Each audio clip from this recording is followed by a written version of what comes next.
Thank you for joining me, Aina Kweo, on NMH at 1, where we highlight the news making waves in Namibia and beyond, ranging from current affairs, community stories, sports, and economic news. Coming up in this broadcast, Gang Up wants a combat-ready NDF. Namibia at liberty to refuse a 20-year EU deal. And Van Wyk gets bail while Esau's was denied.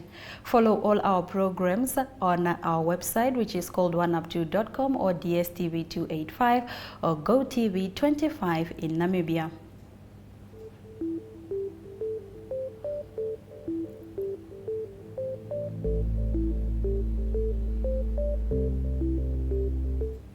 Former Nampol Traffic Chief Deputy Commissioner Ralph Ludwig was arrested for drunken driving at Swakopmund on Friday. We will be right back shortly after the commercial break. Stay with us.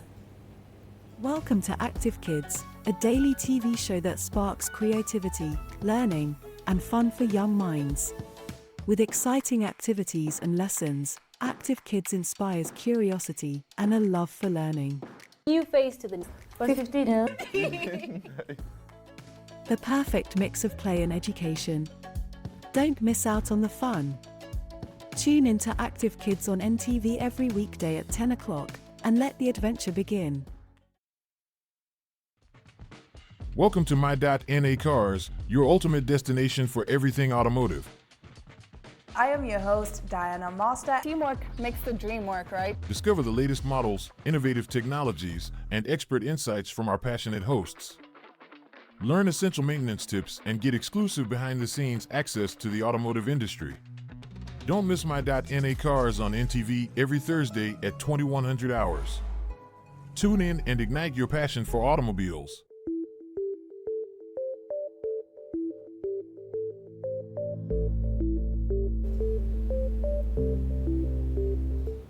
I do apologize for the disruption caused by our technical difficulties. Moving over to our midday update, former Nampol Traffic Chief Deputy Commissioner Ralph Ludwig was arrested for drunken driving at Swakopmund on Friday. Ludwig, who appeared in the Swakopmund Magistrate Court this morning, clocked 1.05 milligram on the breathalyzer test, way above the legal limit of 0.37 milligram.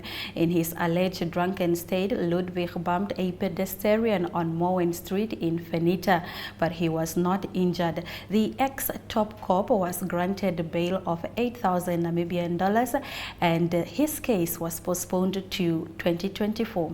We will be right back shortly with our visual news update. Stay with us.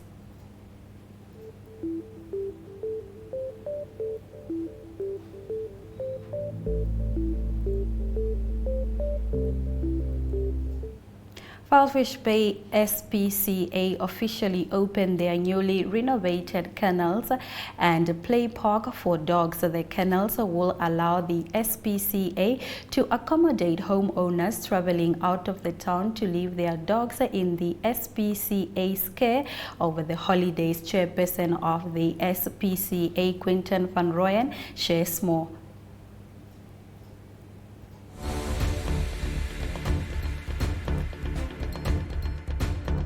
We're here today to we want to show off the extension of our and upgrade of our boarding kennels, which is big for us, as well as the playground, which we've upgraded. It's been about 2-3 years in the making. Yeah, we've recognised the need to upgrade the kennels, obviously as a place for people to bring the animals as a safe space over the holidays, where they can be fed, where they can. Yeah, we'd also like to extend a special welcome and a thank you to Neelis, who did the construction for us.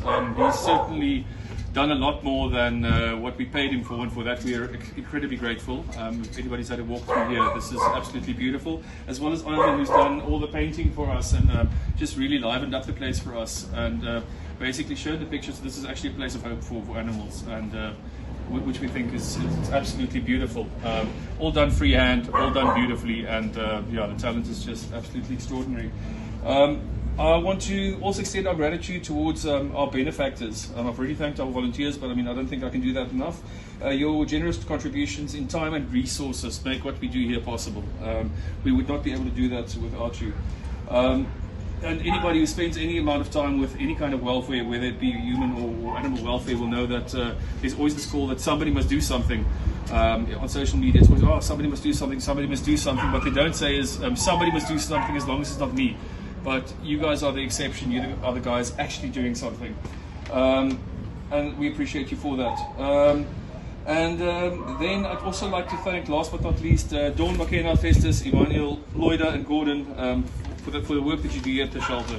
It's very often, it's a thankless job, it's hard work. I think it's emotionally very straining, but you guys are actually doing the stuff that, that really give hope to all the animals here. Today is very much about our dogs, with the playground and the new boarding kennels. Before we became a committee, these cat kennels were also sponsored by one of our benefactors, Nama Marine Services, and it's an absolutely beautiful example of what a cattery should look like, so we're thankful for that. That's really just was time that the dogs got a bit of an opportunity. Neil did say that there's still a little bit of work in progress, and he might even push into next week, which is sacred time for builders, but we thank him for that and for his commitment. And then to everybody else, my fellow committee members, without his help, again, none of this would be possible.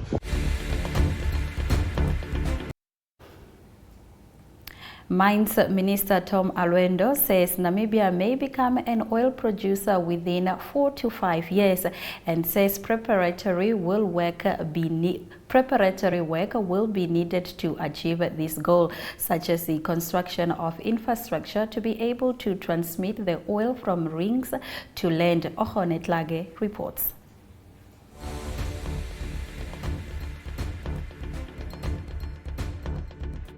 This does not mean that it will be 5 intervening years. In other words, having 4 or 5 years of doing nothing. That's not what it means.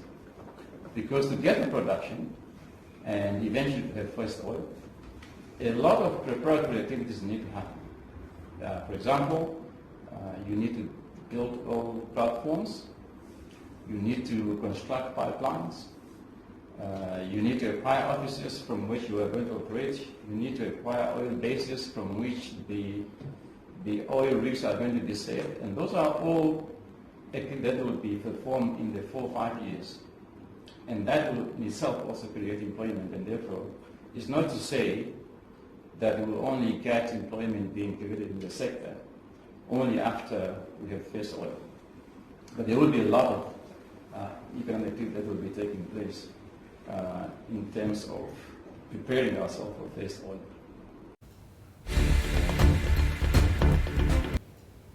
We return with newspaper review, starting with the Namibian Sun. Stay with us. Welcome to What's Cooking, where culinary passion meets expert insights.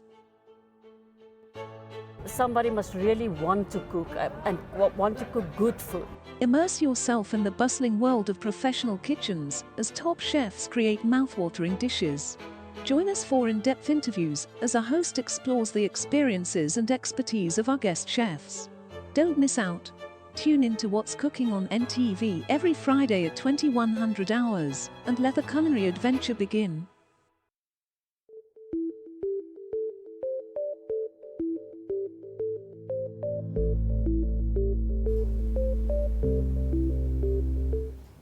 The Namibian Sun reports that President Hage Geingob, the Commander-in-Chief of the Namibia Defense Force, has lauded unity with the country's military forces, which encompasses former foes such as People's Liberation Army of Namibia of SWAPO and Southwest African Territorial Forces and paramilitary group KUFOD, who fought on the side of apartheid South Africa. Geingob made the remarks during a defense parade in Grootfontein last weekend. On page 3, the Landless People's Movement People's Assembly last weekend resolved that the current leaders will continue in their position for the next 5 years in a bid to strengthen the party during this formation phase. The top 6 are Bernard Swartboy, Henny Seibeb, David Agub, Aina Kondi, Edward Haingoro, and Enise Mvula. In a statement issued yesterday, spokesperson Lifalanza Simata explained that the decision was taken with the consideration that the leadership has a mammoth task to grow the party in depth and scope. Moving over to the Republican, on its front page, one of the 10 fish rod defendants whose trial began last week had his bail application granted yesterday. Nigel van Wyk is therefore the only fish rod accused who is not currently behind bars, apart from self-proclaimed fish rod paymaster Maren de Klerk, who fled to South Africa at the height of the arrest in the bribery scandal. Van Wyk's bail application was headed together with that of his co-accused, former Fisheries Minister Bernard Esau. Esau's application was, however, rejected. In his judgment yesterday in the Windhoek High Court, Judge David Monsu said Van Wyk was involved in the so-called fish rod corruption scandal by his then employer and now co-accused Saki Shangala. The local maize production witnessed an upward trend following the 2018-2019 drought, with the 2022 marketing season being the most successful, yielding a total of 98,824 tons. This marked an increase of 16,099 tons compared to the 2021 harvest season.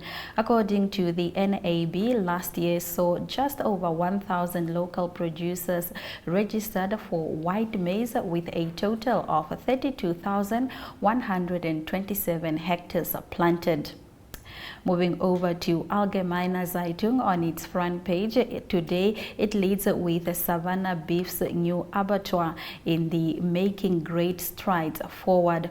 All the necessary preparation for the construction of the plant have been made, and the marketing strategy with possible international meat agency is as good as finalized. On page 3, Allgemeine Zeitung reports that the Communication Regulatory Authority has asked all consumers to register their SIM cards as soon as possible if they have not already done so. Unregistered number will soon be cancelled. This applies to all providers. We will be right back with more newspaper reviews, starting with the Namibian newspaper.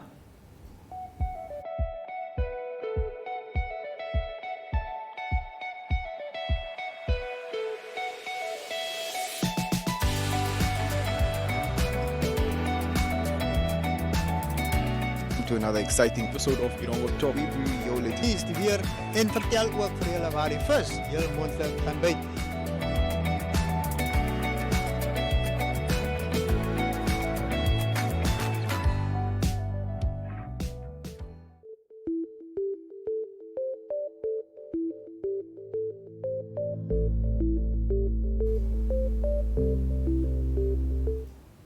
The Namibian reports that the state has shown it has evidence implicating former Minister of Fisheries and Marine Resources Bernard Esau on what appears to be a serious charge in the fish rod case about the alleged unlawful use of Namibian fishing quotas. A judge said in a bail ruling delivered in Windhoek High Court yesterday. Judge David Monsu made this remark towards the end of the judgment, in which he dismissed Esau's latest application to be granted bail. On page 3, the Ministry of Education, Arts and Culture says 85,143 candidates have written Namibia Senior Secondary Certificate Ordinary and Advanced Subsidiary level examinations this year. This was revealed by Education, Arts and Culture Executive Director Sanet Steenkamp yesterday. She said this is the number of candidates registered and verified to write examinations. Steenkamp said 40,671 ordinary level full-time candidates have registered for the NSSCO grade 11 examination. Moving over to New Era. The New Era's lead story reports that no nation is being coerced by the European Union to ratify a new 20-year partnership pact. This is according to Carlos Rosinho, chair of the European Parliament Parliament's delegation to Africa, Caribbean and Pacific with the European Union Joint Assembly. The framework for EU relations with the countries in ACP is outlined in the agreement. The new cooperation agreement will act as the new international accord that governs the EU's interaction with 79 nations. The state comprises 15 Pacific, 16 Caribbean and 48 African nations. On page 3, the Urban and Rural Development Minister urged men to join the Shack Dwellers Federation to be able to build houses and provide shelter for their families, as opposed to participating in sports betting and engaging in other irresponsible activities.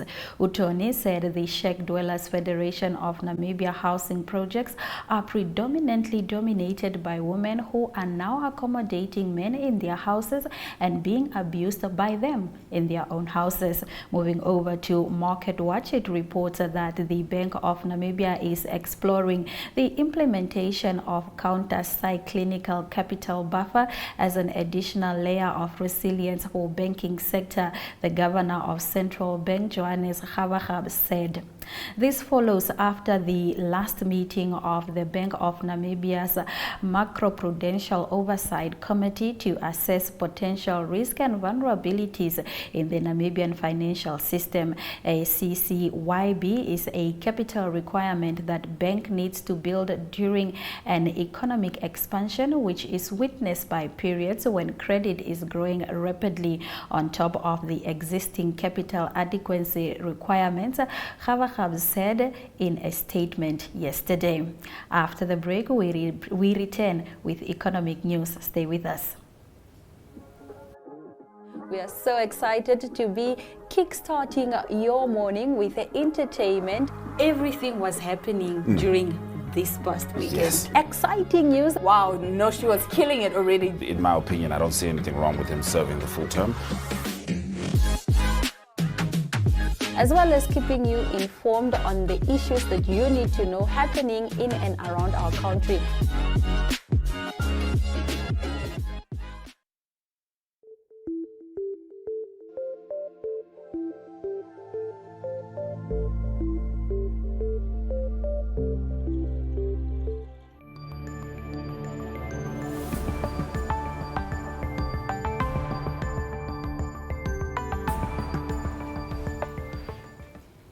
In economic news this afternoon, locally listed Alpha Namibia Industry Renewable Power has reported a net profit of nearly 5.4 million Namibian dollars for 6 months ended 31st of August 2023, a drop of about 10.7 million Namibian dollars or 66.5% compared to the same half year in 2022. Total group revenue of 35.2 million Namibian dollars was granted, a decrease of nearly 30% year-on-year. ANIREP suffered a headline loss per share of 27 cents compared to headline earnings per share of 31 cents in the same 6 months last year. No dividends were declared. Now let's have a look at our economic indicators.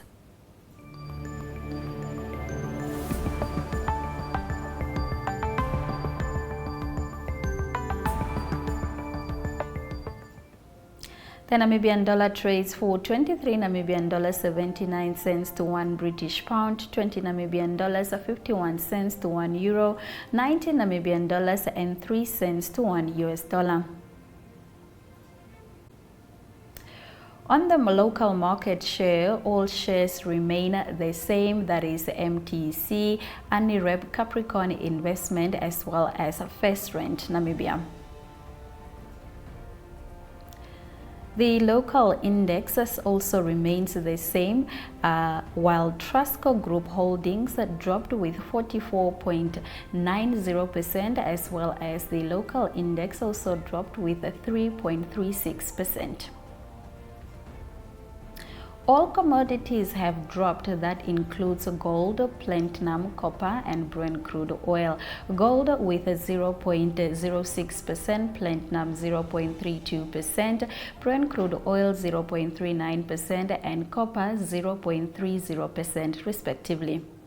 We will be right back shortly with news from Africa, where we go to Sierra Leone. Stay with us. Namibians are still safe. Everywhere else, the Supreme Court said we are not going to rely on foreign judgments. By all means, we try to not make journalists public figures, but at the end of the day, they are. Very good evening. My name is Toivo Njebela, your host. With their Protestant offsprings. But the implementation, like she's saying, is another thing.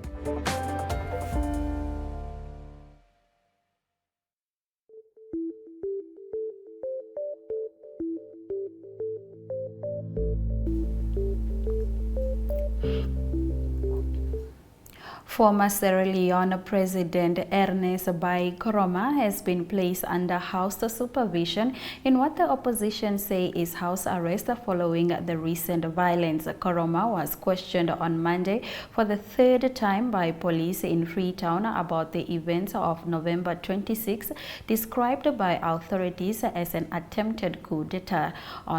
On Saturday, the government announced that Koroma, who led Sierra Leone from 2007 to 2018, has been placed under a regime akin to house arrest, information disputed by one of its lawyers. Sierra Leone's Minister of Information had said that the former president had been released on conditions that he remains within the confines of his property and that he receive a limited number of guests. On Monday, a large number of police officers were deployed around his residence.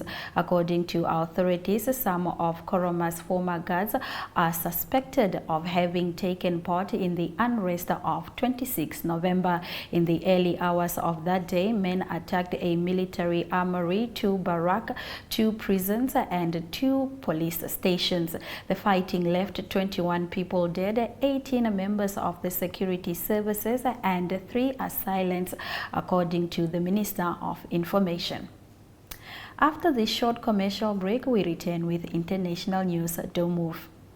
Welcome to What's Cooking, where culinary passion meets expert insights. Somebody must really want to cook and want to cook good food.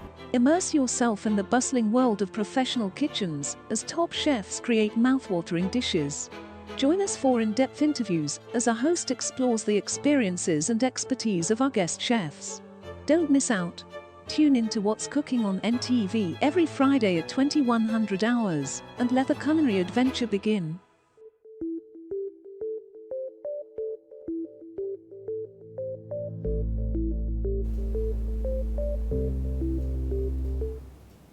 In international news this afternoon, Israel faced growing diplomatic isolation in its war against Hamas as the United Nations demanded an immediate humanitarian ceasefire in Gaza, and U.S. President Joe Biden told the longtime ally its indiscriminate bombing of civilians was hurting international support.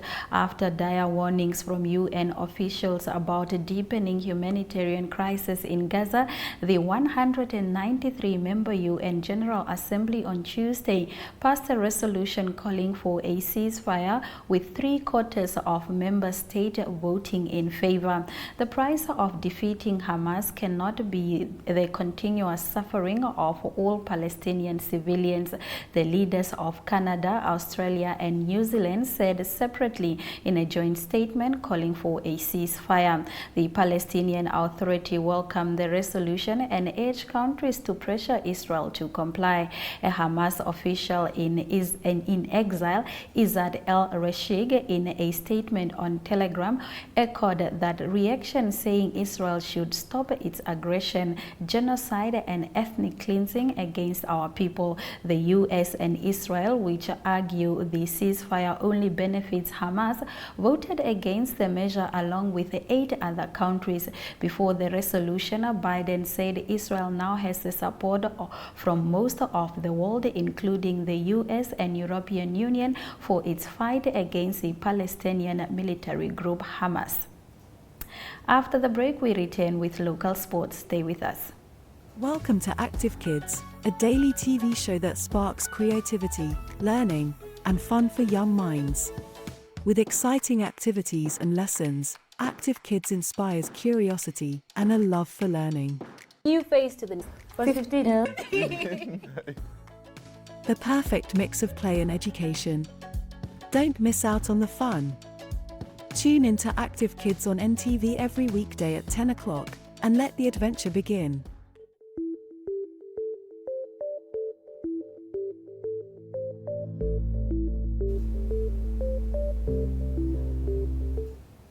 Black Africa Sports Club has been suspended from the Southern Stream First Division and from participating in any league matches following a virtual meeting with the executive.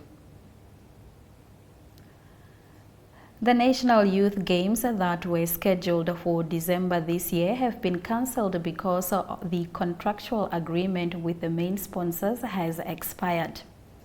And in our final local story, former Brave Warriors goalkeeper Denzel Brewer says the goalkeeping position is fundamentally important for the success of any national team. We return with international sport.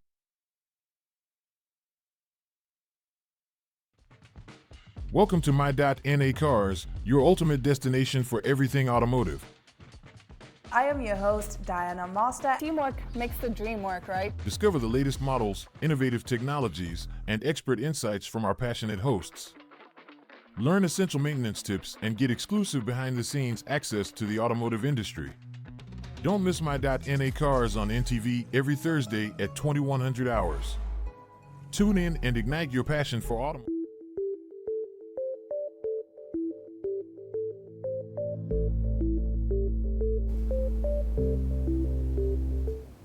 Manchester United bowed out of Europe with a whimper as a 1-0 defeat to Bayern Munich rounded off a miserable Champions League campaign that has put Erik ten Hag's future as a manager in doubt.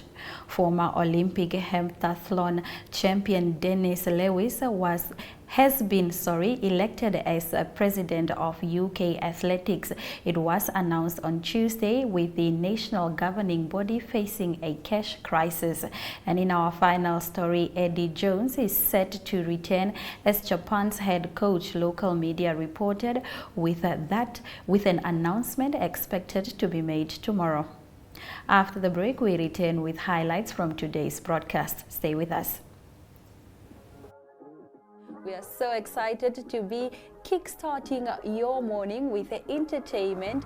Everything was happening during this past weekend. Yes. Exciting news. Wow, no, she was killing it already. In my opinion, I don't see anything wrong with him serving the full term.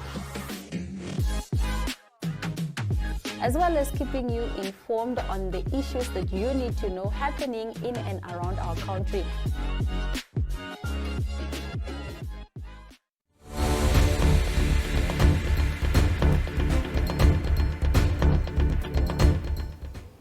Thank you for watching our show this afternoon. Here are the highlights.